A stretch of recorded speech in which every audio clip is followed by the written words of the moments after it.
ଆଜି ଆସନ୍ତୁ ଜାଣିବା ପରମ ପୁରୁଷ ଭଗବାନ ଶ୍ରୀକୃଷ୍ଣ ବହିର ତୃତୀୟ ଅଧ୍ୟାୟ ଭଗବାନ ଶ୍ରୀକୃଷ୍ଣଙ୍କ ଜନ୍ମ। ଭଗବଦ ଗୀତାର ବାଣୀ ଅନୁଯାୟୀ ଭଗବାନ କହିଛନ୍ତି ଯେ ତାଙ୍କର ଆବିର୍ଭାବ, ଜନ୍ମ ଏବଂ କର୍ମ ସବୁ ଦିବ୍ୟ ଅଟେ। ଯେ ଏସବୁକୁ ବାସ୍ତବରେ ବୁଝିପାରେ ସେ ସାଙ୍ଗେ ସାଙ୍ଗେ ଆଧ୍ୟାତ୍ମିକ ଜଗତ ବା ଦିବ୍ୟ ଜଗତକୁ ଯିବା ପାଇଁ ଉପଯୁକ୍ତ ହୋଇଯାଏ। ଭଗବାନଙ୍କ ଆବିର୍ଭାବ ବା ଜନ୍ମ ସାଧାରଣ ମାନବ ପରି ଆବିର୍ଭାବ ବା ଜନ୍ମ ନୁହେଁ, କାରଣ ସାଧାରଣ ମାନବ ତାର ପ୍ରାରବ୍ଧ କର୍ମର ଫଳସ୍ୱରୂପ ବାଧ୍ୟ ହୋଇ ଏକ ଭୌତିକ ଶରୀର ଗ୍ରହଣ କରେ। ଭଗବାନଙ୍କ ଆବିର୍ଭାବ କଥା ଦ୍ୱିତୀୟ ଅଧ୍ୟାୟରେ ବର୍ଣ୍ଣନା କରାଯାଇଅଛି। ସେ ନିଜ ଇଚ୍ଛାରେ ଆବିର୍ଭୂତ ହୁଅନ୍ତି। ଯେତେବେଳେ ଭଗବାନଙ୍କର ଆବିର୍ଭାବ ସମୟ ପରିପକ୍ୱ ହୋଇଗଲା, ସେତେବେଳେ ଗ୍ରହ ନକ୍ଷତ୍ରଙ୍କ ଅବସ୍ଥାନ ଶୁଭପ୍ରଦ ହୋଇଗଲା। ସେତେବେଳେ ରୋହିଣୀ ନକ୍ଷତ୍ରର ପ୍ରଭାବ ଅଧିକ ହେଲା, କାରଣ ଏହି ନକ୍ଷତ୍ର ଅତି ମଙ୍ଗଳମୟ ବୋଲି ବିବେଚିତ ହୁଏ। ରୋହିଣୀ ବ୍ରହ୍ମାଙ୍କର ପ୍ରତ୍ୟକ୍ଷ ତତ୍ତ୍ୱାବଧାନରେ ରହନ୍ତି। ଜ୍ୟୋତିଷ ଶାସ୍ତ୍ରର ସିଦ୍ଧାନ୍ତ ଅନୁଯାୟୀ ଗ୍ରହ ନକ୍ଷତ୍ରମାନଙ୍କର ଉପଯୁକ୍ତ ଅବସ୍ଥାନ ବ୍ୟତୀତ ବିଭିନ୍ନ ଗ୍ରହ ନକ୍ଷତ୍ରମାନଙ୍କର ବିଭିନ୍ନ ଅବସ୍ଥାନ ଯୋଗୁଁ ଶୁଭ ଓ ଅଶୁଭ ମୁହୂର୍ତ୍ତମାନ ଅଛି। କିନ୍ତୁ ଭଗବାନ ଶ୍ରୀକୃଷ୍ଣଙ୍କ ଜନ୍ମ ସମୟରେ ଗ୍ରହ ନକ୍ଷତ୍ରମାନଙ୍କର ଅବସ୍ଥାନ ଏପରି ଭାବରେ ଆପେ ଆପେ ସ୍ଥିରୀକୃତ ହୋଇଗଲା ଯେ ସବୁ ମଙ୍ଗଳମୟ ହୋଇଗଲା। ସେ ସମୟରେ ପୂର୍ବ, ପଶ୍ଚିମ, ଉତ୍ତର, ଦକ୍ଷିଣ ଚତୁର୍ଦ୍ଦିଗରେ ସର୍ବତ୍ର ଏକ ଶାନ୍ତି ସମୃଦ୍ଧିର ବାତାବରଣ ଖେଳେଇ ହୋଇଗଲା। ଶୁଭପ୍ରଦ ନକ୍ଷତ୍ରଗଣ ଆକାଶରେ ଦୃଶ୍ୟମାନ ହେଲେ ଏବଂ ପୃଥିବୀ ବକ୍ଷରେ, ସମସ୍ତ ସହର ଓ ଗ୍ରାମରେ, ଗୋଚର ଭୂମିରେ ଏବଂ ସମସ୍ତଙ୍କ ମନରେ ସୌଭାଗ୍ୟର ସଂକେତ ପ୍ରକାଶ ପାଇଲା। ନଦୀଗୁଡ଼ିକ ଜଳପୂର୍ଣ୍ଣ ହୋଇ ବହିବାକୁ ଲାଗିଲେ ଏବଂ ହ୍ରଦଗୁଡ଼ିକ ପଦ୍ମ ପୁଷ୍କର ସୁନ୍ଦର ରୂପେ ସଜ୍ଜିତ ହୋଇଗଲେ। ବଣ ଜଙ୍ଗଲଗୁଡ଼ିକ ସୁନ୍ଦର ପକ୍ଷୀ ଓ ମୟୂରମାନଙ୍କ ଦ୍ୱାରା ପରିପୂର୍ଣ୍ଣ ହୋଇଗଲା। ବଣରେ ଥିବା ସମସ୍ତ ପକ୍ଷୀ ସୁନ୍ଦର ସ୍ୱରରେ ଗାନ କରିବାକୁ ଆରମ୍ଭ କଲେ। ବିଭିନ୍ନ ପୁଷ୍ପର ସୁଗନ୍ଧ ବହନ କରି ମୃଦୁ ବାୟୁ ସଞ୍ଚାଳିତ ହେବାକୁ ଆରମ୍ଭ କଲା ଏବଂ ଶାରୀରିକ ସ୍ପର୍ଶ ଅତ୍ୟନ୍ତ ଆମୋଦଦାୟକ ହେଲା। ଯେଉଁ ବ୍ରାହ୍ମଣଗଣ ଗୃହରେ ଅଗ୍ନିହୋତ୍ର କର୍ମ କରୁଥିଲେ, ସେମାନେ ଦେଖୁଥିଲେ ସମସ୍ତ ଗୃହମାନ ଯଜ୍ଞକର୍ମ ନିମିତ୍ତ ଅତ୍ୟନ୍ତ ସୁନ୍ଦର ହୋଇ ଉଠିଛି। ଅସୁର ରାଜାମାନଙ୍କ ଉପଦ୍ରବ ଯୋଗୁଁ ବ୍ରାହ୍ମଣମାନଙ୍କ ଗୃହରେ ଯଜ୍ଞକର୍ମ ପ୍ରାୟ ବନ୍ଦ ହୋଇଯାଇଥିଲା, କିନ୍ତୁ ବର୍ତ୍ତମାନ ସେମାନେ ଶାନ୍ତିରେ ଯଜ୍ଞାନୁଷ୍ଠାନ କରିବା ନିମିତ୍ତ ଏକ ସୁଯୋଗ ପାଇଲେ। ଯଜ୍ଞକର୍ମରୁ ବଞ୍ଚିତ ହୋଇଥିବାରୁ ବ୍ରାହ୍ମଣମାନେ ମନ, ବୃଦ୍ଧି ଓ କର୍ମରେ ବଡ଼ ଦୁଃଖିତ ହୋଇପଡ଼ିଥିଲେ। କିନ୍ତୁ ଠିକ୍ ଭଗବାନ ଶ୍ରୀକୃଷ୍ଣଙ୍କର ଆବିର୍ଭାବ ସମୟରେ ସେମାନଙ୍କର ମନ ଆପେ ଆପେ ଆନନ୍ଦରେ ପୂରି ଉଠିଲା, କାରଣ ସେମାନେ ଶୁଣିପାରିଲେ ଯେ ଚାରିଆଡ଼େ ଭଗବାନ ଶ୍ରୀକୃଷ୍ଣଙ୍କ ଆବିର୍ଭାବ ଧ୍ୱନିରେ ଆକାଶ ପ୍ରତିଧ୍ୱନିତ ହେଉଅଛି। ଗନ୍ଧର୍ବ ଲୋକର ଗନ୍ଧର୍ବମାନେ ଏବଂ କିନ୍ନର ଲୋକର କିନ୍ନରମାନେ ଆନନ୍ଦରେ ଗାନ କରିବାକୁ ଲାଗିଲେ ଏବଂ ସିଦ୍ଧ ଲୋକର ସିଦ୍ଧମାନେ ଏବଂ ରଣଲୋକର ରଣମାନେ ଭଗବାନଙ୍କ ଉଦ୍ଦେଶ୍ୟରେ ପ୍ରାର୍ଥନା କରିବାକୁ ଲାଗିଲେ। ସ୍ୱର୍ଗରେ ଦେବତାମାନେ ସେମାନଙ୍କ ସ୍ତ୍ରୀ ଓ ଅପ୍ସରାମାନଙ୍କ ସହ ନୃତ୍ୟ କରିବାକୁ ଲାଗିଲେ। ସିଦ୍ଧ ମହାତ୍ମା ଏବଂ ପ୍ରସିଦ୍ଧ ଦେବତାଗଣ ଖୁବ୍ ଆନନ୍ଦରେ ପୁଷ୍ପବୃଷ୍ଟି କରିବାକୁ ଲାଗିଲେ। ସମୁଦ୍ର କୂଳରେ ମୃଦୁ ତରଙ୍ଗର ଧ୍ୱନି ଶୁଣାଯାଉଥିଲା ଏବଂ ତରଙ୍ଗ ଉପରେ ଆକାଶରେ ମେଘଖଣ୍ଡମାନ ଭାସୁଥିଲା ଏବଂ ସେଥିରୁ ମନମୁଗ୍ଧକର ଘଡ଼ଘଡ଼ି ଶବ୍ଦ ନିର୍ଗତ ହେଉଥିଲା। ଯେତେବେଳେ ସବୁ ଏହି ପ୍ରକାର ଠିକଣା ଭାବରେ ବ୍ୟବସ୍ଥିତ ହୋଇଥିଲା, ସେତିକିବେଳେ ସମସ୍ତ ଜୀବ ହୃଦୟରେ ଥିବା ଭଗବାନ ବିଷ୍ଣୁ ଅନ୍ଧକାର ରାତ୍ରିରେ ଦେବକୀଙ୍କ ସମକ୍ଷରେ ଆବିର୍ଭୂତ ହେଲେ। ଦେବକୀ ମଧ୍ୟ ଏକ ଦେବୀ ରୂପରେ ଆବିର୍ଭୂତ ହୋଇଥିଲେ। ସେ ସମୟରେ ଭଗବାନ ବିଷ୍ଣୁଙ୍କର ଆବିର୍ଭାବ ପୂର୍ବାକାଶର ପୂର୍ଣ୍ଣମୀ ତିଥିରେ ଆବିର୍ଭୂତ ହେଉଥିବା ପୂର୍ଣ୍ଣଚନ୍ଦ୍ରଙ୍କ ସହ ତୁଳନୀୟ ହୋଇପାରେ। ଏଠାରେ ଏହି ଆପତ୍ତି ଉଠିପାରେ ଯେ ଭଗବାନ ଶ୍ରୀକୃଷ୍ଣ ତ କୃଷ୍ଣ ଅଷ୍ଟମୀ ତିଥିରେ ଆବିର୍ଭୂତ ହୋଇଥିଲେ, ତେବେ ପୂର୍ଣ୍ଣଚନ୍ଦ୍ରଙ୍କ ଉଦୟ ସହ ତାଙ୍କ ଆବିର୍ଭାବ କିପରି ତୁଳନୀୟ ହୋଇପାରେ? ଏହାର ଉତ୍ତରରେ ଏହା କୁହାଯାଇପାରେ ଯେ ଭଗବାନ ଶ୍ରୀକୃଷ୍ଣ ଯେଉଁ ବଂଶରେ ଆବିର୍ଭୂତ ହୋଇଥିଲେ ତାହା ଚନ୍ଦ୍ରବଂଶ ଥିଲା। ତେଣୁ ଯଦିଓ ଶ୍ରୀକୃଷ୍ଣ ଆବିର୍ଭାବ ତିଥି ରାତିରେ ଚନ୍ଦ୍ର ଅପୂର୍ଣ୍ଣ ଥିଲେ, ଅର୍ଥାତ୍ ତାହା ଅଷ୍ଟମୀ ଥିଲା, ତଥାପି ଭଗବାନ ଯେଉଁ ବଂଶରେ ଆବିର୍ଭୂତ ହୋଇଥିଲେ ସେ ବଂଶରେ ସ୍ୱୟଂ ଚନ୍ଦ୍ର ପୁରୁଷ ରୂପରେ ବିଦ୍ୟମାନ ଥିବା ହେତୁ ଚନ୍ଦ୍ର ଖୁବ୍ ଆନନ୍ଦ ବିହ୍ୱଳ ଅବସ୍ଥାରେ ଥିଲା। ତେଣୁ ଶ୍ରୀକୃଷ୍ଣଙ୍କ ଦୟା ହେତୁ ସେ ପୂର୍ଣ୍ଣଚନ୍ଦ୍ର ସଦୃଶ ଉଦିତ ହୋଇପାରିଥିଲା। ଖମାନିକ୍ୟ ନାମକ ଏକ ଜ୍ୟୋତିଷ ଶାସ୍ତ୍ରରେ ଶ୍ରୀକୃଷ୍ଣଙ୍କର ଆବିର୍ଭାବ ସମୟରେ ଗ୍ରହାବସ୍ଥିତି ଖୁବ୍ ସୁନ୍ଦର ଭାବରେ ବର୍ଣ୍ଣିତ ହୋଇଅଛି। ଏହା ସ୍ୱୀକୃତ ହୋଇଅଛି ଯେ ସେ ଶୁଭ ମୁହୂର୍ତ୍ତରେ ଜନ୍ମ ହୋଇଥିବା ଶିଶୁ ବରଂ ବ୍ରହ୍ମ ବା ପରମ ସତ୍ୟ ଭଗବାନ ଥିଲେ। ବସୁଦେବ ଦେଖିଲେ ଯେ ଏକ ଚତୁର୍ଭୁଜ ବିଶିଷ୍ଟ ଆଶ୍ଚର୍ଯ୍ୟଜନକ ଶିଶୁ ଜନ୍ମ ହୋଇଛି। ତାର ଚାରି ହାତରେ ଶଙ୍ଖ, ଚକ୍ର, ଗଦା ଓ ପଦ୍ମ ସେ ଧାରଣ କରିଛି। କୌସ୍ତବ ମାଜା ପରିଧାନ କରିଛି। ପୀତବର୍ଣ୍ଣର ରେଶମ ବସ୍ତ୍ର ପରିଧାନ କରିଛି। ଅତ୍ୟୁଜ୍ୱଳ ଘନ କୃଷ୍ଣ ମେଘ ବର୍ଣ୍ଣରେ ରଞ୍ଜିତ ହୋଇ ସେ ଆବିର୍ଭୂତ ହୋଇଛି। ସେ ବୈଦୁର୍ଯ୍ୟ ପ୍ରସ୍ତର ଖଚିତ ଏକ ଶିରସ୍ତ୍ରାଣ ଧାରଣ କରିଛି। ତାର ସମୁଦାୟ ଶରୀର ଅତି ମୂଲ୍ୟବାନ ତାଟଙ୍କ, କୁଣ୍ଡଳ ପ୍ରଭୃତି ନାନା ଅଳଙ୍କାରରେ ଭୂଷିତ ହୋଇଅଛି ଏବଂ ତାର ମସ୍ତିଷ୍କରେ ଅତି ଘନ କେଶଗୁଚ୍ଛ ଅଛି। ଶିଶୁଠାରେ ଅସାଧାରଣ ଲକ୍ଷଣମାନ ଦେଖି ବସୁଦେବ ଅତି ଆଶ୍ଚର୍ଯ୍ୟ ହୋଇଗଲେ। ଏକ ନବଜାତ ଶିଶୁ କିପରି ଏପରି ସୁନ୍ଦର ଭାବରେ ଆଭୂଷିତ ହୋଇପାରେ?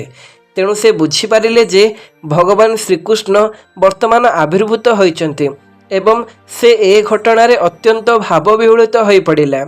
ବସୁଦେବ ଅତି ବିନତି ଭାବରେ ଆଶ୍ଚର୍ଯ୍ୟାନ୍ୱିତ ହେଲା ଯେ ସେ ଏକ ସାଧାରଣ ଜୀବ, ତ୍ରିଗୁଣମୟୀ ଭୌତିକ ପ୍ରକୃତି ଦ୍ୱାରା ଆବଦ୍ଧ, ପୁନଶ୍ଚ ବର୍ତ୍ତମାନ କଂସ ଦ୍ୱାରା ବନ୍ଦୀ ହୋଇ ବନ୍ଦୀଶାଳରେ ଅଛି। ଯଦିଓ ସେ ଏ ପ୍ରକାର ଅବସ୍ଥାରେ ଅଛି ତଥାପି ସର୍ବବ୍ୟାପକ ଭଗବାନ ବିଷ୍ଣୁ ବା କୃଷ୍ଣ ତାର ସନ୍ତାନ ରୂପରେ ତା ଗୃହରେ ଠିକ୍ ତାଙ୍କର ମୌଳିକ ରୂପରେ ଆବିର୍ଭୂତ ହୋଇଛନ୍ତି। କୌଣସି ପାର୍ଥିବ ଶିଶୁ ଏପରି ଚତୁର୍ଭୁଜ ବିଶିଷ୍ଟ ହୋଇ ସୁନ୍ଦର ଅଳଙ୍କାର ଓ ପୋଷାକରେ ଭୂଷିତ ହୋଇ ଏକ ପୂର୍ଣ୍ଣ ରୂପେ ଭଗବତ୍ ସୁଲଭ ଚିହ୍ନମାନ ଶରୀରରେ ଧାରଣ କରି ଜନ୍ମ ହୋଇନାହାନ୍ତି। ବାରମ୍ବାର ବସୁଦେବ ସେ ଶିଶୁକୁ ଦେଖିବାକୁ ଲାଗିଲା ଏବଂ ସେ ଭାବିବାକୁ ଲାଗିଲା ଏ ଶୁଭ ମୁହୂର୍ତ୍ତକୁ ସେ କିପରି ଉତ୍ସବ ରୂପେ ପାଳନ କରିବ। ସେ ଭାବିଲା, ସାଧାରଣତଃ ଯେତେବେଳେ ଏକ ପୁତ୍ର ସନ୍ତାନ ଜାତ ହୁଏ ଲୋକମାନେ ଅତି ଆନନ୍ଦ ମହୋତ୍ସବ କରନ୍ତି। ମୋ ଗୃହରେ ଯଦିଓ ମୁଁ ବନ୍ଦୀ ଅବସ୍ଥାରେ ଅଛି ତଥାପି ଭଗବାନ ଜନ୍ମଗ୍ରହଣ କରିଛନ୍ତି। କେତେ ଲକ୍ଷବାର ମୁଁ ନିଜକୁ ପ୍ରସ୍ତୁତ କରିବି ଏ ଶୁଭ ଜନ୍ମୋତ୍ସବ ପାଳନ କରିବା ନିମିତ୍ତ। ଯେତେବେଳେ ବସୁଦେବ, ଯେ କି ଅନକ ଦୁନ୍ଦୁଭି ନାମରେ ମଧ୍ୟ ପରିଚିତ, ଏ ନବଜାତ ଶିଶୁକୁ ଦେଖୁଥିଲା ସେ ଏତେ ଆନନ୍ଦ ବିହ୍ୱଳିତ ହୋଇପଡ଼ିଥିଲା ଯେ ସେ ହଜାର ହଜାର ଗାଭୀ ବ୍ରାହ୍ମଣମାନଙ୍କୁ ଦାନ କରିବାକୁ ଇଚ୍ଛା କରିଥିଲା। ବୈଦିକ ନିୟମ ଅନୁଯାୟୀ ଯେତେବେଳେ ଏକ କ୍ଷତ୍ରିୟ ରାଜାର ବାସଭବନରେ କୌଣସି ଏକ ଶୁଭ ଉତ୍ସବର ଅନୁଷ୍ଠାନ ହୁଏ ସେତେବେଳେ ରାଜା ଅନେକ ପଦାର୍ଥ ଦାନ କରନ୍ତି। ଗାଭୀମାନ ସ୍ୱର୍ଣ୍ଣାଳଙ୍କାରେ ଭୂଷିତ ହୋଇ ବ୍ରାହ୍ମଣ ଓ ଋଷିମାନଙ୍କୁ ଦିଆଯାଏ। ଶ୍ରୀକୃଷ୍ଣଙ୍କର ଆବିର୍ଭାବୋତ୍ସବ ପାଳନ କରିବା ଉଦ୍ଦେଶ୍ୟରେ ବସୁଦେବ ଏକ ଦାନ ମହୋତ୍ସବ ଅନୁଷ୍ଠାନ କରିବାକୁ ଇଚ୍ଛା କଲା। କିନ୍ତୁ ଯେହେତୁ ସେ କଂସର ବନ୍ଦୀଶାଳରେ ବନ୍ଦୀ ଅବସ୍ଥାରେ ଥିଲା ତେଣୁ ଏହା ପାଳନ କରିବା ତା ପକ୍ଷରେ ସମ୍ଭବପର ନଥିଲା।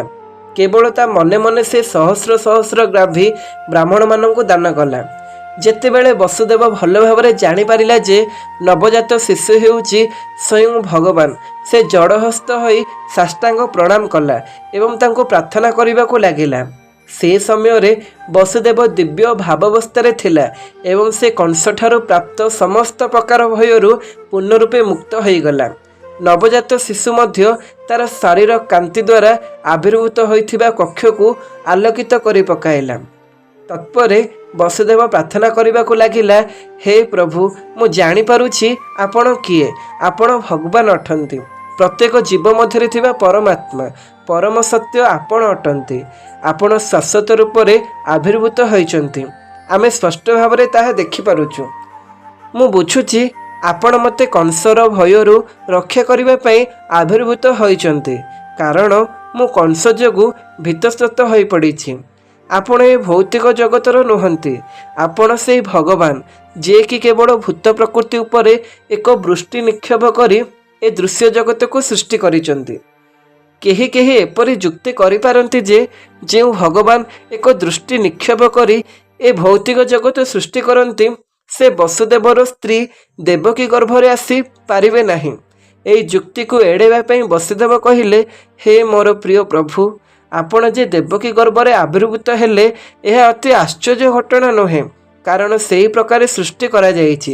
କାରଣ ଆପଣ ଜଳରେ ମହାବିଷ୍ଣୁ ରୂପରେ ସାୟିତ ଏବଂ ଆପଣଙ୍କ ନିଶ୍ୱାସରୁ ଅସଂଖ୍ୟ ବ୍ରାହ୍ମଣ ସୃଷ୍ଟି ହେଲା। ତତ୍ପରେ ଆପଣ ପ୍ରତ୍ୟେକ ବ୍ରହ୍ମାଣ୍ଡ ମଧ୍ୟରେ ଗର୍ଭୋଦକ ସାଇ ବିଷ୍ଣୁ ରୂପରେ ବିସ୍ତାର କଲେ ଏବଂ ପ୍ରତ୍ୟେକ ଜୀବ ହୃଦୟରେ ପ୍ରବେଶ କଲେ, ଏପରିକି ପ୍ରତ୍ୟେକ ଅଣୁ ମଧ୍ୟରେ ପ୍ରବେଶ କଲେ। ତେଣୁ ସେହି ପ୍ରକାରେ ଦେବକୀ ଗର୍ଭରେ ଆପଣଙ୍କ ପ୍ରବେଶକୁ ବୁଝାଯାଇପାରେ। ଆପଣ ପ୍ରବେଶ କଲା ପରି ପ୍ରତୀତ ହୁଅନ୍ତି, କିନ୍ତୁ ତତ୍ସଙ୍ଗେ ଆପଣ ସର୍ବବ୍ୟାପକ ମଧ୍ୟ ଅଟନ୍ତି। ଭୌତିକ ଉଦାହରଣରୁ ଆମେ ଆପଣଙ୍କର ପ୍ରବେଶ ଓ ଅପ୍ରବେଶ କଥା ବୁଝିପାରିବା। ସମସ୍ତ ଭୌତିକ ପ୍ରକୃତି 16 ଭାଗରେ ବିଭକ୍ତ ହେଲା ପରେ ବି ସମ୍ପୂର୍ଣ୍ଣ ରୂପେ ରହେ। ଏ ଭୌତିକ ଶରୀର ପଞ୍ଚମହାଭୂତ କ୍ଷିତ୍, ଅପ୍, ତେଜ, ମରୁତ୍ ଓ ବ୍ୟୋମରେ ଗଠିତ। ଯେତେବେଳେ ଏ ଭୌତିକ ଶରୀର ଜାତ ହୁଏ ସେତେବେଳେ ଜଣାଯାଏ ସତେ ଯେପରି ଏ ପଞ୍ଚମହାଭୂତ ନୂତନ ହୋଇ ସୃଷ୍ଟି ହୋଇଛନ୍ତି, କିନ୍ତୁ ବାସ୍ତବରେ ଏ ମହାଭୂତ ଗୁଡ଼ିକ ସର୍ବଦା ଶରୀର ବାହାରେ ମଧ୍ୟ ବିଦ୍ୟମାନ ଅଛନ୍ତି। ଠିକ୍ ସେହିପରି ଯଦିଓ ଆପଣ ଦେବକୀ ଗର୍ଭରେ ଶିଶୁ ରୂପରେ ଆବିର୍ଭୂତ ହେଲେ, ତଥାପି ଆପଣ ବାହାରେ ଅଛନ୍ତି। ଆପଣ ସର୍ବଦା ଆପଣଙ୍କ ଧାମରେ ଅଛନ୍ତି, ତଥାପି ଆପଣ ନିଜକୁ ଲକ୍ଷ ଲକ୍ଷ ରୂପରେ ବିସ୍ତାର କରାଇ ପାରନ୍ତି। ଆପଣଙ୍କ ଆବିର୍ଭାବକୁ ବୁଦ୍ଧିମତ୍ତାର ସହିତ ବ୍ୟକ୍ତିକୁ ବୁଝିବାକୁ ହେବ, କାରଣ ଭୂତ ପ୍ରକୃତି ମଧ୍ୟ ଆପଣଙ୍କ ଠାରୁ ଉଦ୍ଭବ। ଯେପରି ସୂର୍ଯ୍ୟ କିରଣର ଉଦ୍ଭବସ୍ଥଳ, ସେହିପରି ଆପଣ ଭୂତ ପ୍ରକୃତିର ଉଦ୍ଭବସ୍ଥଳ। ସୂର୍ଯ୍ୟ କିରଣ କଦାପି ସୂର୍ଯ୍ୟମଣ୍ଡଳକୁ ଆଚ୍ଛାଦନ କରିପାରିବ ନାହିଁ। ସେହିପରି ଭୂତ ପ୍ରକୃତି ଆପଣଙ୍କ ଠାରୁ ବାହାରିଥିବା ହେତୁ ଆପଣଙ୍କୁ ଆଚ୍ଛାଦନ କରିପାରିବ ନାହିଁ। ଭୂତ ପ୍ରକୃତିର ତ୍ରିଗୁଣରେ ଥିବା ଭଳି ଆପଣ ପ୍ରତୀତ ହୁଅନ୍ତି, କିନ୍ତୁ ବାସ୍ତବରେ ତ୍ରିଗୁଣମୟୀ ପ୍ରକୃତି ଆପଣଙ୍କୁ ଆଚ୍ଛାଦନ କରିପାରିବ ନାହିଁ। ଖୁବ୍ ଉଚ୍ଚ ଦାର୍ଶନିକ ଏହାକୁ ବୁଝିପାରନ୍ତି। ଅନ୍ୟ କଥାରେ ଏହା ହିଁ କୁହାଯାଇପାରେ ଯେ ଆପଣ ଭୂତ ପ୍ରକୃତି ମଧ୍ୟରେ ଥିବା ଭଳି ପ୍ରତୀତ ହୁଅନ୍ତି, କିନ୍ତୁ ଆପଣ ତଦ୍ୱାରା ଆଚ୍ଛାଦିତ ହୁଅନ୍ତି ନାହିଁ। ଆମ୍ଭେମାନେ ଭୌତିକ ଉକ୍ତିରୁ ଜାଣିଛୁ ଯେ ପରବ୍ରହ୍ମ ତାଙ୍କର ଦୀପ୍ତି ବା କାନ୍ତି ପ୍ରଦର୍ଶନ କରନ୍ତି ଏବଂ ସେଥିପାଇଁ ସବୁ ଆଲୋକିତ ହୁଏ। ବ୍ରହ୍ମ ସଂହିତାରୁ ଆମେ ଏକଥା ବୁଝିପାରିବା ଯେ ବ୍ରହ୍ମଜ୍ୟୋତି ବା ବ୍ରହ୍ମକାନ୍ତି ଭଗବାନଙ୍କ ଶରୀରରୁ ନିର୍ଗତ ହୁଏ। ବ୍ରହ୍ମଜ୍ୟୋତିରୁ ସମସ୍ତ ସୃଷ୍ଟି ସଂଗଠିତ ହୁଏ। ପୁନଶ୍ଚ ଭଗବତ ଗୀତାରେ କୁହାଯାଇଛି ଯେ ଭଗବାନ ବ୍ରହ୍ମଜ୍ୟୋତିର ଆଶ୍ରୟସ୍ଥଳ ଅଟନ୍ତି। ମୋଟ କଥା ସେ ସମସ୍ତଙ୍କର ମୂଳ କାରଣ ଅଟନ୍ତି, କିନ୍ତୁ ଅଳ୍ପ ବୁଦ୍ଧି ସମ୍ପନ୍ନ ଲୋକେ ଭାବନ୍ତି ଯେ ଯେତେବେଳେ ସେ ଭୌତିକ ଜଗତକୁ ଆସନ୍ତି ସେ ଭୌତିକ ପ୍ରକୃତିର ଗୁଣ ଗ୍ରହଣ କରନ୍ତି। ଏହା ପରିପକ୍ୱ ସିଦ୍ଧାନ୍ତ ନୁହେଁ, ଏହା ଅଳ୍ପ ବୁଦ୍ଧି ସମ୍ପନ୍ନ ଲୋକଙ୍କର ମତ ଅଟେ। ଭଗବାନ ପ୍ରତ୍ୟକ୍ଷ ଓ ପରୋକ୍ଷ ଭାବରେ ସର୍ବତ୍ର ବିଦ୍ୟମାନ ଅଛନ୍ତି। ସେ ଭୌତିକ ସୃଷ୍ଟିର ବାହାରେ ଅଛନ୍ତି। ସେ ଯେ କେବଳ ଗର୍ଭୋଦକଶାୟୀ ବିଷ୍ଣୁ ରୂପରେ ଏ ଭୌତିକ ସୃଷ୍ଟି ମଧ୍ୟରେ ଅଛନ୍ତି ତାହା ନୁହେଁ, ସେ ମଧ୍ୟ ଅଣୁ ମଧ୍ୟରେ ଅଛନ୍ତି। ତାଙ୍କର ଉପସ୍ଥିତି ଯୋଗୁଁ ତାଙ୍କର ଅସ୍ତିତ୍ୱ ଅଛି। କୌଣସିଟିକୁ ତାଙ୍କ ଅସ୍ତିତ୍ୱରୁ ଭିନ୍ନ କରିହେବ ନାହିଁ।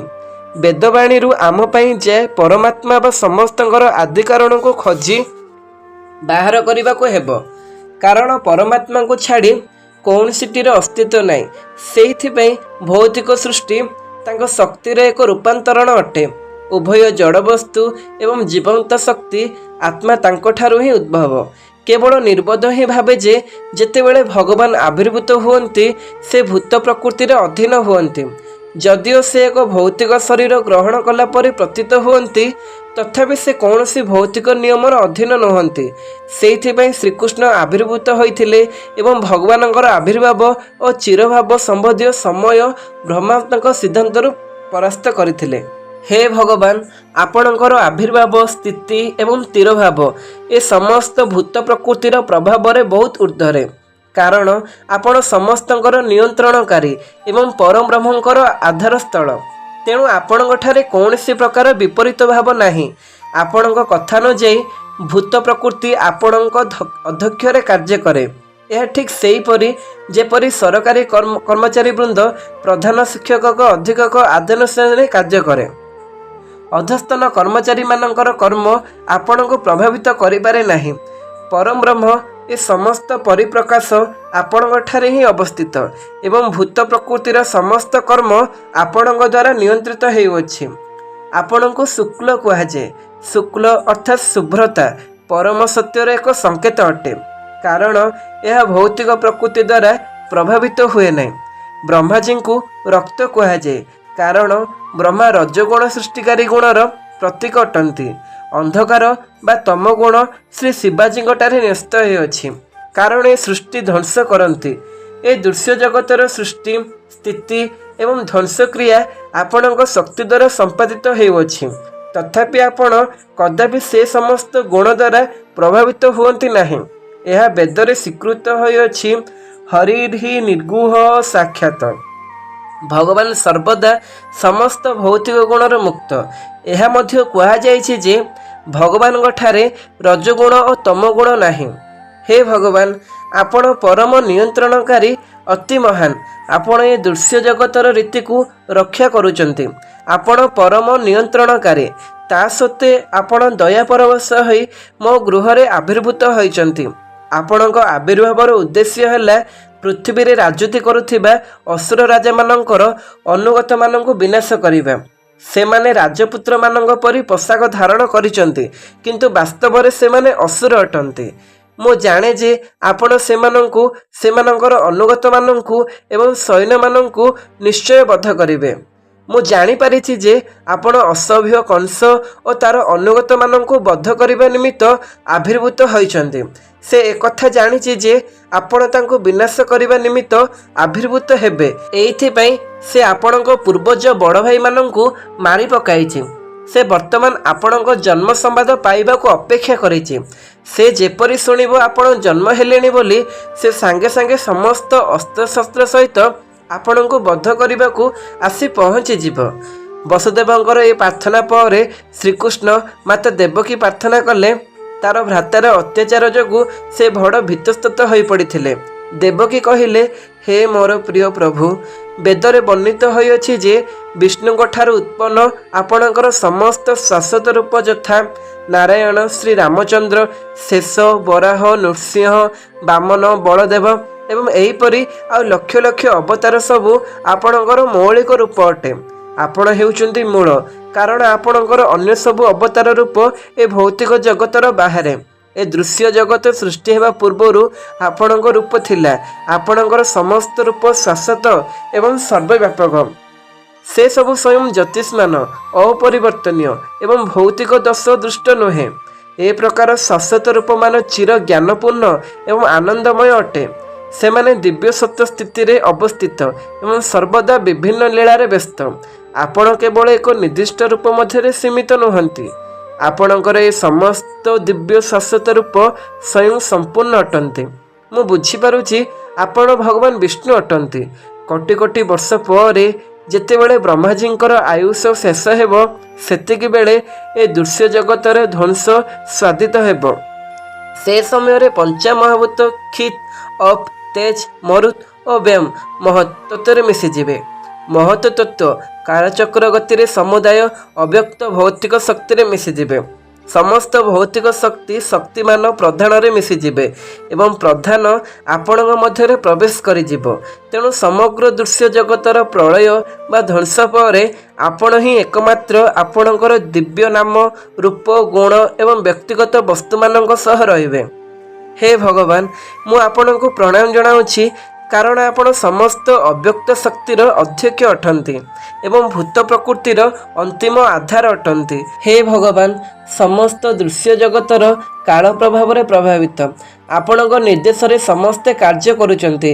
ଆପଣ ପ୍ରତ୍ୟେକଟିର ମୌଳିକ ଅଧ୍ୟକ୍ଷ ଅଟନ୍ତି ଏବଂ ଶକ୍ତିର ଆଧାର ଅଟନ୍ତି। ତେଣୁ ହେ ଭଗବାନ, ମୁଁ ଆପଣଙ୍କୁ ଅନୁରୋଧ କରେ, ମୋତେ ଉଗ୍ରସେନର ପୁତ୍ର ନିଷ୍ଠୁର କଂସ ହସ୍ତରୁ ରକ୍ଷା କରନ୍ତୁ। ମୁଁ ଆପଣଙ୍କୁ ପ୍ରାର୍ଥନା କରୁଛି, ମୋତେ ଏ ଭୀତିପ୍ରଦ ଅବସ୍ଥାରୁ ଉଦ୍ଧାର କରନ୍ତୁ, କାରଣ ଆପଣ ସର୍ବଦା ଆପଣଙ୍କ ସେବକମାନଙ୍କ ରକ୍ଷା କରିବାକୁ ପ୍ରସ୍ତୁତ। ଭଗବଦ୍ ଗୀତାରେ ଭଗବାନ ଅର୍ଜୁନଙ୍କୁ ଅଭୟ ଦେଇ ଏକଥା କହିଛନ୍ତି, ପୃଥିବୀରେ ଘୋଷଣା କରିପାରେ, ମୋର ଉକ୍ତ କଦାପି ଧ୍ୱଂସ ହେବେ ନାହିଁ। ମା ଦେବକୀ ଉଦ୍ଧାର ନିମିତ୍ତ ଭଗବାନଙ୍କୁ ଏ ପ୍ରକାର ପ୍ରାର୍ଥନା କରି ସେ ମାତୃସୁଲଭ ସ୍ନେହ ପ୍ରକାଶ କରି କହିଲେ, ମୁଁ ବୁଝିପାରୁଛି ଯେ ଆପଣଙ୍କର ଏ ଦିବ୍ୟ ରୂପକୁ ମୁନି ଋଷିମାନେ ସାଧାରଣତଃ ଧ୍ୟାନ ବଳରେ ଦେଖନ୍ତି। ତଥାପି ମୋର ଏ ଆଶଙ୍କା ଅଛି ଯେ କଂସ ଯେମିତି ଜାଣିବ ଆପଣ ଆବିର୍ଭୂତ ହୋଇଛନ୍ତି, ସାଙ୍ଗେ ସାଙ୍ଗେ ସେ ଆପଣଙ୍କର କ୍ଷତି କରିପାରେ। ତେଣୁ ମୁଁ ଅନୁରୋଧ କରେ, ଆପଣ ବର୍ତ୍ତମାନ ପାଇଁ ଆମମାନଙ୍କର ଭୌତିକ ଚକ୍ଷୁକୁ ଅଦୃଶ୍ୟ ହୋଇଯାଆନ୍ତୁ। ଅର୍ଥାତ୍ ଏକ ସାଧାରଣ ଶିଶୁ ରୂପେ ଧାରଣ କରିବା ପାଇଁ ସେ ଭଗବାନଙ୍କୁ ଅନୁରୋଧ କଲେ। ମୋର ଭୟର ଏକମାତ୍ର କାରଣ ହେଉଛି ଆପଣଙ୍କର ଆବିର୍ଭାବ। ମୋର ଭ୍ରାତା କଂସଠାରୁ ହିଁ ଏ ଭୀତ ମୋହଟାରେ ସଞ୍ଚାରିତ ହୋଇଛି। हे भगवान मधुसूदन, आपण जन्म हेलेनी बोली कंस जानीपर। तेणु मु आपण को अनुरोध करे, आपण ए चतुर्भुज रूप शंख चक्र गदा पद्म धारण करिथिबा आपणकर ए विष्णु रूप शीघ्र गुप्त करंतु। हे मोर प्रिय प्रभु, दृश्य जगत ध्वंस पर आपण समस्त ब्रह्मांड आपण को गर्भरे स्थान दियंती, तथापि आपणकर अहेतुक दया हेतु आपण मो गर्भरे आविर्भूत होइचंती। मु आश्चर्य हेउछि जे आपण केवल भक्त को संतुष्ट करने निमित्त एक साधारण मानव कार्य करती। देवकीर प्रार्थना शुणी भगवान कहिले, हे मो माँ, स्वयंभू मनुष्य जुगरे मो पिता वसुदेव एक प्रजापति रूप में बास करुथिले एवं से समय रे तांकर नाम थिला सुप एवं तुम नाम थिला पृष्टि एवं तुमे तांकर स्त्री थिल। से समय रे जेतेबेले ब्रह्माजी जनसंख्या वृद्धि करने को इच्छा कले, से तुमको संतान उत्पादन करने को अनुरोध कले। तुमे इंद्रिय निग्रह करी कठिन तपस्या कल। तुमे और तुमर स्वामी उभय प्राणायाम अभ्यास करी भौतिक नियम यथा वर्षा तफान एवं प्रखर सूर्य किरण आदि सह पारिल। तुमे मध्य समस्त धर्मनीति पालन कल। यही प्रकार तुमे हृदय विशुद्ध करने को एवं भौतिक शक्ति को एड़िबा को समर्थ हो पारिल। तुमे कठिन व्रतविधि पालन करी केवल गछरु झड़ीथिबा पत्र खाई बंचिल। तत्पर स्थिर मनरे जनेन्द्रिय मानक दमन करी मो ठारू अद्भुत बर पाइबा को मते पूजा कल। उभय देववर्ष गणना 12,000 वर्ष अति कठिन तपस्या कल। से समय रे तुमर मन बराबर मो ठारे ही थिला। जेतेबेले तुमे दृढ़ भक्तिर सहित तुम हृदय रे सर्वदा मते चिंता करुथाओ, मु तुम उपरे बड़ खुशी थिले। ए निष्पाप हृदय माता, तेणु तुमर हृदय सर्वदा विशुद्ध। से समय मध्य मु ठीक यही रूप में तुमको संतुष्ट करने तुम समक्षरे आविर्भूत होइथिले। मु तुमको मध्य पचारि कौन तुमर इच्छा कुह, मो ठारू मागी नियो। से समय तुमे मते तुमर पुत्र रूपे जन्म नेबा को इच्छा करिथिल। जदिओ तुमे स्वयं मते देखिथिल, तथापि तुमे भौतिक बंधनर पूर्ण मुक्ति न मागी मोर शक्ति प्रभाव रे तुमे मते तुमर पुत्र रूपे जन्म नेबा को मागिथिल। अन्य कथारे यह ही कह जाई पारे जे भगवान विशेषतः ए भौतिक जगत रे आविर्भूत हेबा निमित्त तांकर पिता माता पृष्टि और सुतपा को बाछिथिले। जेतेबेले भगवान एक मानव रूप में आसती, तांकर निश्चय जड़े पिता और जड़े माता थांती। सेइथिपाई से शाश्वत भावे पृष्टि और सुतपा को तांकर पिता माता रूपे बाछिथिले। एइथिपाई उभय पृष्टि और सुतपा भगवान को मुक्ति मागी न पारि थिले। भक्तिजोग मार्ग रे भगवान को सेवा परि मुक्ति महत्वपूर्ण नुहे। भगवान को मध्य पृष्टि और सुतपा को सांगे सांगे मुक्ति दे पारि थांते, किंतु तांकर विभिन्न आविर्भाव बा अवतार निमित्त से सेमानकु ए भौतिक जगत रे रखिबा पई पसंद कले। परवर्ती श्लोक मानकरे से विषय व्याख्या करा जिवो। भगवान तांकर पुत्र हेबे, अर्थात सेमाने तांकर पितामाता हेबे। एई भर भगवान ठारू पाई उभय पृष्टि और सुतपा तपस्या फेरिले एवं भगवान को पुत्र रूपे जन्म कराइबा निमित्त पुरुष स्त्री रूप में बास करने को लगिले। कालक्रमे पृष्टि गर्भवती हेले एवं शिशु प्रसव कले। भगवान देवकी एवं वसुदेव को कहिले, से समय मोर नाम थिला पृष्टि गर्भ। परवर्ती जुगरे तुमे दुहे अदिति और कश्यप रूप में जन्म नेल एवं मु उपेन्द्र नाम तुमर पुत्र रूपे जन्म हेले।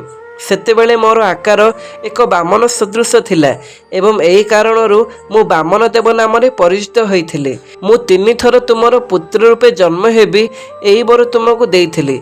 प्रथम थर मु पृष्टि और सुतपांक पुत्र रूपे पुष्टिगर्भ नाम धारण करी जन्म होइथिली। मोर द्वितीय जन्म अदिति और कश्यपंक पुत्र रूपे हैला। सेतेबेले मु उपेन्द्र रूप धारण करिथिली एवं वर्तमान तृतीय थर पई मु कृष्ण नाम देवकी और वसुदेवंक पुत्र रूपे जन्म हेले।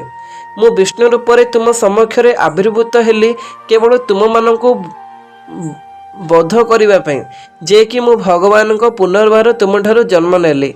मु एक साधारण शिशु परि जन्म हो पारि थांती, किंतु सेपरि होइथिले तुमे माने विश्वास करि नथांत जे मु जे कि भगवान तुम गर्भरु जन्म होइछि। हे मोर प्रिय पितामाता, तुमे माने अनेक थर मते संतान रूपे अति आदर और स्नेह रे पालन करि आसिछ।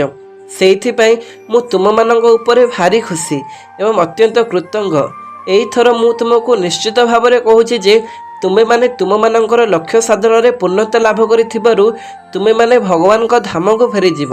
ମୁଁ ଜାଣେ ତୁମେମାନେ ମୋ ବିଷୟରେ ବେଶୀ ଚିନ୍ତିତ ଏବଂ କଂସକୁ ଭାରି ଭୟ କରୁଛ। ତେଣୁ ମୁଁ ବର୍ତ୍ତମାନ ତୁମକୁ ଆଦେଶ ଦେଉଛି, ମୋତେ ଶୀଘ୍ର ଗୋକୁଳକୁ ନେଲେ ଏବଂ ଯଶୋଦା ଜନ୍ମ କରିଥିବା କନ୍ୟା ସହିତ ମୋତେ ପାଲଟାଇ ଆଣ। ପିତାମାତାଙ୍କ ସମ୍ମୁଖରେ ଏହି ପ୍ରକାରେ କହି ଭଗବାନ ଏକ ସାଧାରଣ ଶିଶୁ ରୂପେ ଧାରଣା କଲେ ଏବଂ ଚୁପ୍ ରହିଲେ। ଭଗବାନଙ୍କ ଦ୍ୱାରା ଆଦିଷ୍ଟ ହୋଇ ବସୁଦେବ ପୁତ୍ରକୁ ଏନ୍ତୁଡ଼ିଶାଳରୁ ନେବାକୁ ଚେଷ୍ଟା କଲେ ଏବଂ ଠିକ୍ ସେହି ସମୟରେ ନନ୍ଦ ଯଶୋଦାଙ୍କର ଏକ କନ୍ୟା ଜାତ ହୋଇଥିଲା। ସେ ଭଗବାନଙ୍କର ଅନ୍ତରଙ୍ଗୀ ଶକ୍ତି ଜଗମାୟା ଥିଲା। ଅନ୍ତରଙ୍ଗା ଶକ୍ତି ଜଗମାୟାଙ୍କ ପ୍ରଭାବ ଯୋଗୁଁ କଂସ ରାଜପ୍ରସାଦର ସମସ୍ତ ଅଧିବାସୀ ଏବଂ ବିଶେଷ କରି ବନ୍ଦୀଶାଳରେ ପ୍ରହରୀଗଣ ଗଭୀର ନିଦ୍ରାରେ ଅଭିଭୂତ ହୋଇପଡ଼ିଥିଲେ ଏବଂ ଯଦିଓ ସମସ୍ତେ ଦ୍ୱାର ଖୁବ୍ ଦୃଢ଼ ଲୌହ ଶୃଙ୍ଖଳରେ ବନ୍ଦ କରାଯାଇଥିଲା, ତଥାପି ସେଗୁଡ଼ିକ ଆପେ ଆପେ ଫିଟିଗଲା। ରାତ୍ରି ଘନ ଅନ୍ଧକାରମୟ ଥିଲା ଏବଂ ଯେତେବେଳେ ବସୁଦେବ କୃଷ୍ଣଙ୍କୁ କୋଳରେ ଧରି ବାହାରି ପଡ଼ିଲେ, ସେ ସୂର୍ଯ୍ୟାଲୋକରେ ସବୁ ପରିଷ୍କାର ଦେଖିଲା ପରି ଦେଖିପାରୁଥିଲେ। ଚୈତନ୍ୟ ଚରିତାମୃତରେ କୁହାଯାଇଛି ଯେ ଶ୍ରୀକୃଷ୍ଣ ସୂର୍ଯ୍ୟାଲୋକ ସଦୃଶ ଏବଂ ଯେଉଁଠାରେ ଶ୍ରୀକୃଷ୍ଣ ଅଛନ୍ତି ସେଠାରେ ଅନ୍ଧକାର ସହ ତୁଳନୀୟ ମାୟାଶକ୍ତି ରହିପାରିବ ନାହିଁ। ଯେତେବେଳେ ବସୁଦେବ ଶ୍ରୀକୃଷ୍ଣଙ୍କୁ ନେଇ ଯାଉଥିଲେ, ରାତ୍ରିର ଅନ୍ଧକାର ଦୂର ହୋଇଗଲା। ବନ୍ଦୀଶାଳର ସବୁ ଦ୍ୱାର ଆପେ ଆପେ ଖୋଲି ହୋଇଗଲା। ଠିକ୍ ସେହି ସମୟରେ ଆକାଶରେ ଘଡ଼ଘଡ଼ି ମାରି ଖୁବ୍ ବର୍ଷା ହେଲା। ଯେତେବେଳେ ବସୁଦେବ ବର୍ଷାରେ ତିନ୍ତି ଶ୍ରୀକୃଷ୍ଣଙ୍କୁ ନେଇ ଯାଉଥିଲେ, ସେତେବେଳେ ଶେଷନାଗ ନିଜର ଫଣା ବିସ୍ତାର କରି ବସୁଦେବର ମୁଣ୍ଡ ଉପରେ ଢାଙ୍କିଥିଲେ, ଯେପରିକି ବସୁଦେବ ବର୍ଷାରେ ତିନ୍ତିବେ ନାହିଁ। ବସୁଦେବ ଯମୁନା କୂଳକୁ ଆସିଲେ ଏବଂ ଦେଖିଲେ ଯେ ଯମୁନା ନଦୀରେ ଉତ୍ତାଳ ତରଙ୍ଗମାନ ଉଠି ଯମୁନା ନଦୀ ଖୁବ୍ ଗର୍ଜନ କରୁଛି ଏବଂ ଯମୁନା ଗର୍ଭ ଫୁଲି ଉଠିଛି। ତଥାପି ସେ ଭୟଙ୍କର ଅବସ୍ଥାରେ ନଦୀ ବସୁଦେବଙ୍କୁ ଯିବା ପାଇଁ ବାଟ ଛାଡ଼ିଦେଲା। ଠିକ୍ ସେହିପରି ଶ୍ରୀରାମଚନ୍ଦ୍ର ଯେତେବେଳେ ସେତୁ ବାନ୍ଧୁଥିଲେ, ବିରାଟ ଭାରତ ମହାସାଗର ତାଙ୍କୁ ଯିବା ପାଇଁ ବାଟ ଛାଡ଼ି ଦେଇଥିଲେ। ଏହି ପ୍ରକାରେ ବସୁଦେବ ନଦୀ ପାର ହେଲେ। ଅନ୍ୟ ପକ୍ଷରେ ସେ ଗୋକୁଳରେ ଅବସ୍ଥିତ ନନ୍ଦ ମହାରାଜଙ୍କ ପ୍ରସାଦକୁ ଗଲେ। ସେଠାରେ ସେ ଦେଖିଲେ ଯେ ସମସ୍ତ ଗୋପାଳବୃନ୍ଦ ଗଭୀର ନିଦ୍ରାଭିଭୂତ ହୋଇପଡ଼ିଛନ୍ତି। ସେ ଯଶୋଦାଙ୍କ କକ୍ଷ ମଧ୍ୟରେ ନିଃଶବ୍ଦରେ ପ୍ରବେଶ କରିବାର ସୁଯୋଗ ପାଇଲେ ଏବଂ ବିନା ବାଧାରେ ଅନ୍ୟ ପକ୍ଷରେ ସେ ଗୋକୁଳରେ ଅବସ୍ଥିତ ନନ୍ଦ ମହାରାଜଙ୍କ ପ୍ରସାଦକୁ ଗଲେ। ସେଠାରେ ସେ ଦେଖିଲେ ଯେ ସମସ୍ତ ଗୋପାଳବୃନ୍ଦ ଗଭୀର ନିଦ୍ରାଭିଭୂତ ହୋଇପଡ଼ିଛନ୍ତି। ସେ ଯଶୋଦାଙ୍କ କକ୍ଷ ମଧ୍ୟରେ ନିଃଶବ୍ଦରେ ପ୍ରବେଶ କରିବାର ସୁଯୋଗ ପାଇଲେ ଏବଂ ବିନା ବାଧାରେ ସେଠାରେ ପୁତ୍ରକୁ ରଖି ଯଶୋଦା କୋଳକୁ ନବଜାତ କନ୍ୟାକୁ ଆଣିଲେ। ବସୁଦେବ ପୁନର୍ବାର କଂସର ବନ୍ଦୀଶାଳକୁ ଫେରି ଆସିଲେ ଏବଂ ଚୁପଚାପ ଦେବକୀ କୋଳରେ କନ୍ୟାକୁ ରଖିଦେଲେ। ସେ ପୁନର୍ବାର ଲୌହ ଶଙ୍କଳରେ ନିଜେ ନିଜେ ହାତ ଗୋଡ଼ ବାନ୍ଧି ପକାଇଲେ, ଯେପରିକି କଂସ ଜାଣିପାରିବ ନାହିଁ ଯେ ଇତିମଧ୍ୟରେ ଏତେ କାଣ୍ଡ ଘଟିଯାଇଛି। ମା ଯଶୋଦା ଜାଣିଥିଲେ ଯେ ଏକ ଶିଶୁ ଜନ୍ମ ହୋଇଛି, କିନ୍ତୁ ପ୍ରସବ ଯନ୍ତ୍ରଣା ଏତେ ଅଧିକ ହୋଇଥିଲା ଯେ ସେ ଅତ୍ୟନ୍ତ କ୍ଳାନ୍ତ ହୋଇ ଶୋଇପଡ଼ିଥିଲେ। ସେ ଯେତେବେଳେ ନିଦରୁ ଉଠିଲେ, ସେ ମନେ ପକାଇ ପାରିଲେ ନାହିଁ ଯେ ସେ ଏକ ପୁତ୍ର ସନ୍ତାନ ଜନ୍ମ କରିଛନ୍ତି କି କନ୍ୟା ସନ୍ତାନ ଜନ୍ମ କରିଛନ୍ତି। ଭକ୍ତି ବେଦାନ୍ତ ଭାଷ୍ୟର ତୃତୀୟ ଅଧ୍ୟାୟ ଭଗବାନ ଶ୍ରୀକୃଷ୍ଣଙ୍କ ଜନ୍ମ ଶୀର୍ଷକ ବିଷୟ ଶେଷ ହେଲା।